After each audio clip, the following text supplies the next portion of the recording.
As you become more experienced in Photoshop, you'll find that you'll want to use different groups of panels for performing different tasks. It will be helpful to customize these panel locations and be able to save them. Now, by default, we're in the Essentials workspace, but you can see that Photoshop ships with additional workspaces. For example, there's a 3D and a motion, a painting workspace, a photography workspace, and a typography workspace. And we can create our own workspaces and then save them out as new workspaces. So let's do that. I'm just going to arrange my panels in the way that I prefer to work with them when I'm doing my compositing. Since I use the color picker, I don't need my color and swatches panels to take up space, so I'll use the context-sensitive menus and close this tab group. On the Mac, I would hold down the Control key and click on the tab. On Windows, it's a right mouse click. I also don't need my adjustments or my styles showing because I can access all of my adjustment layers at the bottom of the Layers panel. So again, I'll use that context-sensitive menu and close the entire tab group. Now I want to remove my Layers panel from the Channels and Paths grouping, so I'll click and drag on the panel title and then just drag it to the bottom, and when I see that solid blue line, I'll release the mouse and that will put the Layers panel in its own grouping.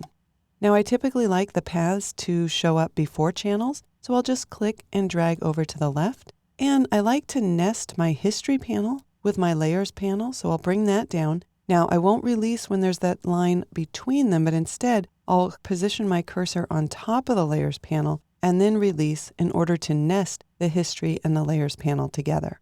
We also have the Properties panel. This is a very important panel when I'm working with adjustment layers, so I also want to make sure that this is visible, but I want it in its own grouping, so I'll click and drag all the way down below the Layers panel. I see that solid cyan line, and then release. And there's a reason that I put the Properties panel below the Layers panel.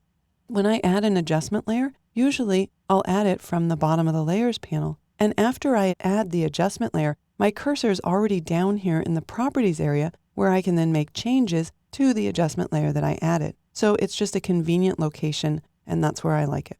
Now, the paths and channels, I don't need them taking up all of this space by default, so I'll double click on the Paths tab, and that will just collapse it. Of course, if I wanted any additional panels, I could select them from the Window menu, and then I could reposition them as needed.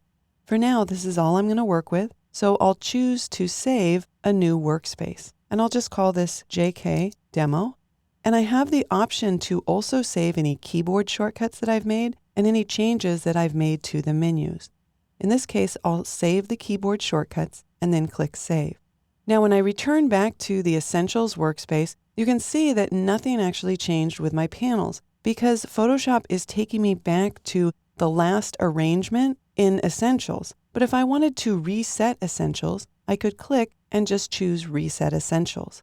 And if you've ever created a workspace that you no longer need or want, just make sure that it's not the active workspace, so it doesn't have the check mark next to it, and then choose Delete Workspace. And as long as it wasn't the active workspace, you will see it in the list here.